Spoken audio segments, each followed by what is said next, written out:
What's up, guys? We have day 4 of our program here. I got a quick 5-minute video on good nutrition. I got Rio here with me because she ruined the last 20 videos with this ball squeaking in the background. So we're trying to control her and just have her along for the video. So talking about good nutrition, we want to think about one thing, and that's the way we've always thought, and calories in versus calories out, right?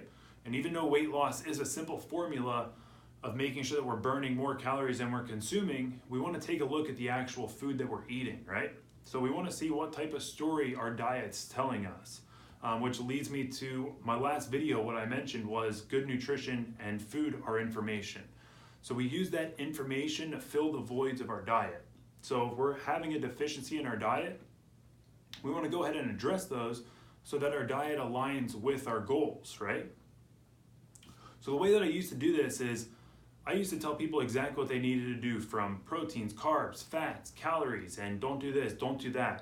And there were so many rules involved, and by the time lunchtime rolled around, they realized their diet's completely blown out of proportion by logging in MyFitnessPal every single day, and it wasn't sustainable, right? So we're only doing it for a short period of time to find out what things we can fix. We're gonna put those into action so that we can make good changes and sustain this over time so it's not a crash and burn diet. Now, this new way of coaching that we're doing here is we're still focusing on those big 3, proteins, fats, and carbs, but we're adding a whole nother component to it. We're gonna add vegetables. When we add vegetables, it complements that high nutrient dense food that we talked about. Having high nutrient dense food is the foundation to any sustainable clean eating. We're not gonna use MyFitnessPal, thank God. I mean, that's horrible. I'm only making you guys do it for 4 days. But we're gonna use a tool that you can use to measure your foods all the time, no matter what. You're gonna have this tool with you always, 100 times out of 100 times. It's gonna give you a more balanced meal, and it's gonna create a very easy way for you to look at your diet. The tool you're gonna measure with is your hand. Looking at your diet, Rio's gonna run around here now. So looking at your diet, we want to talk about proteins. That's gonna be the size of your palm, right? So the next component is carbs, and that's going to be the size of a cupped hand. Whatever would fit into a cupped hand is a serving of carbohydrates. Then we go into fats, and that's whatever your thumb is. And then we have vegetables, which is whatever would fit into the circumference of a fist.